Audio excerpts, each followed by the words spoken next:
Hi guys, പുതിയ വീഡിയോയിലേക്ക് സ്വാഗതം. മസ്കറ്റ് സിറ്റിയിൽ നിന്നും ഏകദേശം ഒന്നേകാൽ മണിക്കൂർ യാത്ര ചെയ്താൽ എത്താൻ പറ്റുന്ന ഒരു സ്ഥലത്താണ് ഇപ്പോൾ ഉള്ളത്. ഈ സ്ഥലം എന്ന് പറയുന്നത് ഒരു പഴയ ഗ്രാമപ്രദേശമായിരുന്നത്. ഇപ്പോഴും ഡെവലപ്പൊന്നും ആയിട്ടില്ല, ആയി വരുന്നതേ ഉള്ളൂ. ഇത് ഉള്ളിലേക്ക് ചെന്ന് കഴിയുമ്പോൾ നമുക്ക് കൂടുതൽ മനസ്സിലാകും. വളരെ ഇടുങ്ങിയത് ആയ ഒരു ഏരിയയാണ്. അതായത് വളരെ കുറച്ച് ഏരിയയിൽ വളരെയേറെ ജനങ്ങൾ ഇടതൂർന്ന്, അതായത് അത് നമുക്ക് പറഞ്ഞ് മനസ്സിലാക്കാൻ പറ്റത്തില്ല, അത്രമാത്രം തിങ്ങി ഞെരുങ്ങി താമസിക്കുന്ന ഒരു ഏരിയയാണ്. അതായത് നമ്മളോർക്ക് ഇത് ഏതാണ്ട് വലിയ സിറ്റിയിലേക്കാണ് പോകുന്നത്. പക്ഷേ നമ്മൾ അവിടെ ഈ വീടുകൾ അടുത്തടുത്ത് കാണുമ്പോൾ നമ്മൾ കരുതും വലിയ സിറ്റിയാണ്.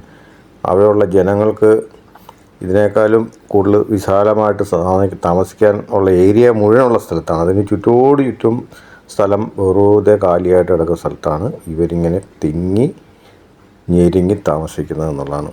അത് ആ വീഡിയോ നിങ്ങൾക്ക് കാണുമ്പോൾ മനസ്സിലാവും എത്രമാത്രം ആൾക്കാർ ഇങ്ങനെ കൺജസ്റ്റഡ് ആയിട്ടുള്ള ഏരിയയിൽ എങ്ങനെ താമസിക്കുന്നു എന്നുള്ളതാണ്. പക്ഷേ ഇതിന് ചുറ്റുമുള്ള സ്ഥലം വളരെ ഭംഗിയും വളരെ മനോഹരവുമാണ്. ഇപ്പോൾ അങ്ങോട്ടേക്ക് പോകുന്ന ഒരു വഴിയാണ് ഞാനിപ്പം, അതായത് വളരെ വിശാലമായിട്ടുള്ള സ്ഥലത്തോടെയാണ് ഇപ്പോൾ നമ്മൾ സഞ്ചരിച്ചുകൊണ്ടിരിക്കുന്നത്. ഇപ്പോൾ ഇതിൻ്റെ റോഡിന് ഇരുവശങ്ങളും വലിയ പനകളുടെ തോട്ടമാണ്, അല്ലെങ്കിൽ ഈത്തപ്പഴങ്ങളുടെ തോട്ടമാണ്. അത്ര വലിയ തോട്ടമാണ്. ഇതിനോട് ചേർന്ന് ഇത് കുറിയാത്ത് ഡാമിൽ നിന്ന് വെള്ളം ഒഴുകി വരുന്ന ഒരു ഏരിയയാണ്.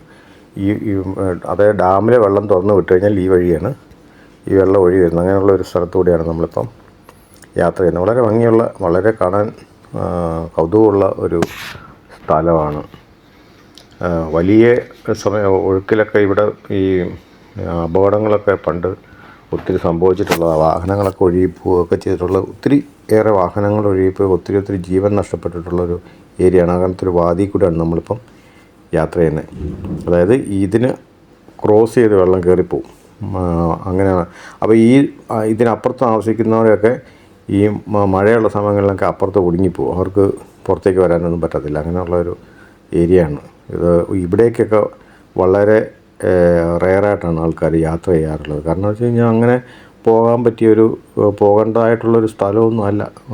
അങ്ങനെ പോകണമെങ്കിൽ ഇതുപോലെ കാണണമെന്ന് വിചാരിച്ച് പോകുന്നവർക്ക് മാത്രം. അത് ടൂറിസ്റ്റ് പ്ലേസൊന്നും അല്ല. അവിടെ ശരിക്കും അവിടെ താമസിക്കുന്നവർക്ക് അവിടുത്തെ കാര്യങ്ങൾ കൂടുതലായിട്ട് അറിയാൻ കഴിയത്തുള്ളൂ. നമുക്ക് മനസ്സിലാക്കണമെങ്കിൽ അതങ്ങോട്ട് ചെല്ലുമ്പം നമുക്ക് മനസ്സിലാവും. ഒരു സൈഡ് കാണുന്നുണ്ടല്ലോ എല്ലാവരും വ്യക്തമായിട്ട്. ഇവിടുന്ന് വീണ്ടും വീടുകളുടെ ഏരിയ തുടങ്ങുവാണ്.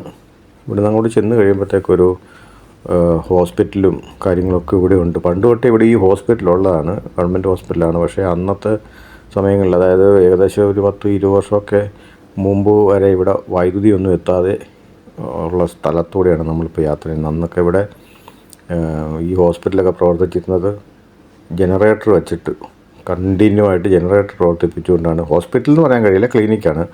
വലിയ കിടപ്പ് രോഗികളൊന്നും ഉള്ളതല്ല, അങ്ങനത്തെ ഒരു ചെറിയ ഹോസ്പിറ്റലാണ്. അപ്പോൾ അത് ഈ ഏരിയയിൽ താമസിക്കുന്ന ജനങ്ങൾക്ക് വേണ്ടി ഇവിടുത്തെ ഗവൺമെൻറ് ചെയ്തു കൊടുത്ത ഒരു സൗകര്യമായിരുന്നു എന്നുള്ളതാണ്. അന്ന് വൈദ്യുതിയും ഒന്നും ഇല്ലെങ്കിൽ കൂടിയും ജനങ്ങൾ, പക്ഷേ ഇവിടെ താമസിക്കാൻ നമ്മൾ ഓർക്കും വൈദ്യുതി ഇല്ലാത്തത് ജനങ്ങൾ പോയി താമസിച്ചെന്ന്. ഇതാണ് ആ ഹോസ്പിറ്റൽ. ഇതിൻ്റെ അപ്പുറത്ത് കാണുന്ന അത് ഹോസ്പിറ്റലാണ്. ഇതൊരു കളിസ്ഥലമാണ്. ഇവിടെ ഉള്ള ജനങ്ങൾക്ക് ഇപ്പം സർക്കാർ ചെയ്ത് കൊടുത്തിട്ടുള്ള ഒരു കളിസ്ഥലമാണ്. ഇവിടെ ഈ ഗവൺമെൻറ്റിനൊരു പ്രത്യേകത ഉണ്ട്. കുറേ ആൾക്കാർ എവിടെ താമസിക്കുന്ന അവിടെ ഒരു പ്ലേ ഗ്രൗണ്ട് സെറ്റ് ചെയ്ത് കൊടുക്കും. അപ്പോൾ ഇത് ആ ഹോസ്പിറ്റലാണ് ആ കാണുന്നത്. അപ്പം നമുക്ക് ഇവിടുന്ന് കാണാം. ഇപ്പോൾ പണ്ട് ഇവിടെ ഉണ്ടായിരുന്ന, ഈ ഹോസ്പിറ്റൽ ഉണ്ടായിരുന്ന സമയത്ത് ഉപയോഗിച്ചിരുന്ന ഒരു ടെലഫോണാണ് ഈ കാണുന്നത്. അതായത് കോയിൻ ഇട്ടാണ് വിളിക്കുന്നത്. പണ്ടൊന്നും മൊബൈൽ ഫോൺ ഉണ്ടായിരുന്നില്ല. ആ സമയത്തൊക്കെ ഇവിടെ സർക്കാർ ഇവിടെ ഇങ്ങനെ ഒരു സിസ്റ്റം ചെയ്ത് വെച്ചിട്ടുണ്ടായിരുന്നു. നമുക്ക് കാർഡ് മേടിച്ച് വെക്കുക, അതിനുശേഷം ഈ കാർഡ് ഇതിനകത്ത് റീചാർജ് ചെയ്ത കാർഡ് അതിലേക്ക് വെച്ചതിന് ശേഷം നമുക്ക് ഡയൽ ചെയ്ത് വിളിക്കാൻ സാധിക്കുമായിരുന്നു നാട്ടിലേക്കൊക്കെ. അപ്പോൾ നാട്ടിലേക്ക് വിളിക്കാൻ വേണ്ടി ഇവിടെ വളരെ നീണ്ട ക്യൂ ആയിരിക്കും. അതായത് ഓരോരുത്തർക്കും അവനവൻ്റെ വീടുകളിലേക്ക് വിളിക്കാൻ വേണ്ടിയിട്ട് ഈ കാർഡുമായിട്ട് വന്നിട്ട് മണിക്കൂറുകളോളം ക്യൂ നിന്ന ശേഷം മാത്രമാണ് വീട്ടിലേക്കൊന്ന് വിളിക്കാനൊരു അവസരം കിട്ടുന്നത്. അപ്പോൾ ഒരാൾ വിളിച്ച് സംസാരിച്ചുകൊണ്ടിരിക്കുമ്പോൾ അടുത്തയാൾ തള്ളിക്കൊണ്ടിരിക്കും, മാറി മതി എന്ന്. അതായത് നമ്മളെ നമുക്ക് സ്വസ്ഥമായിട്ടൊന്ന് ഫോൺ ചെയ്യാൻ പോലും സാധിക്കില്ലായിരുന്നുള്ളതാണ് അന്നത്തെ സമയത്തെ സാഹചര്യമൊക്കെ അങ്ങനെയായിരുന്നു. അതൊക്കെ മാറി ഇപ്പോൾ എല്ലാവർക്കും മൊബൈൽ ഫോണായി. എവിടെ ഇരുന്നു എപ്പോൾ വേണമെങ്കിലും എങ്ങനെ വേണമെങ്കിലും വിളിക്കാനുള്ള സാഹചര്യങ്ങളും സൗകര്യങ്ങളൊക്കെ ആയി. അപ്പം നമ്മൾ ആ ചെറിയ ഗ്രാമത്തിലേക്ക് ഇറങ്ങുകയാണ്. ഇത് ഇറങ്ങി അങ്ങോട്ട് ചെല്ലുന്നൊരു ഗ്രാമത്തിൻ്റെ, ഞാൻ ഇപ്പോൾ പറഞ്ഞിരുന്നില്ലേ, വളരെ തിങ്ങി ജനങ്ങൾ താമസിക്കുന്ന ഒരു ഏരിയ എന്ന് പറഞ്ഞാൽ വളരെ ചെറിയ ഏരിയയിൽ മാത്രമാണ് ജനങ്ങൾ താമസിക്കുന്നത്. അതായത് ഒത്തിരി ഏരിയയും കാലിയാണ്. പക്ഷേ ഉള്ളിടത്ത് ഇവരുടെ ഓരോ വീടും വളരെ മുട്ടിമുട്ടിയാണെന്ന് മാത്രമല്ല, ആ വീടുകളിലേക്ക് പോകാനുള്ള റോഡുകൾ പോലും അത്രയും ചെറുതാണ്. ഇതൊരു പഴയ വീട്. അതായത് പണ്ടൊക്കെ ഇവർ കല്ലുകളും മണ്ണും മിക്സ് ചെയ്താണ് വീടുകൾ ഉണ്ടാക്കിയിരുന്നത്. അതായത് നമ്മളൊക്കെ പണ്ട് മണ്ണുകൊണ്ട് വീടുണ്ടാക്കുന്ന കണക്കാണ്. ഇവിടെ മണ്ണും ഈ ഉരുണ്ട കല്ലുകളും ഒക്കെ അടുക്കിയാണ് ഇവിടെ വീടുകൾ ഉണ്ടാക്കിയിരുന്നത്.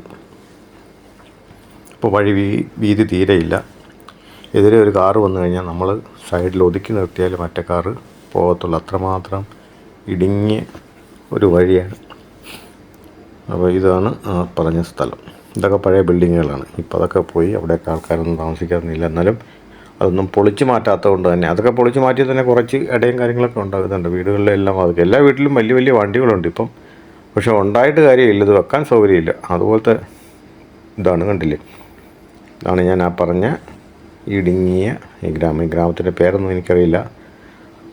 എന്നിരുന്നാലും നമുക്ക് നമ്മുടെ വീഡിയോയിലൂടെ കാണിക്കാൻ പറ്റുന്നത്ര ഞാൻ കാണിച്ചു തരാം. പോകാൻ പറ്റുന്നത്ര ദൂരം പോകാം, അത്രേ പറ്റുള്ളൂ.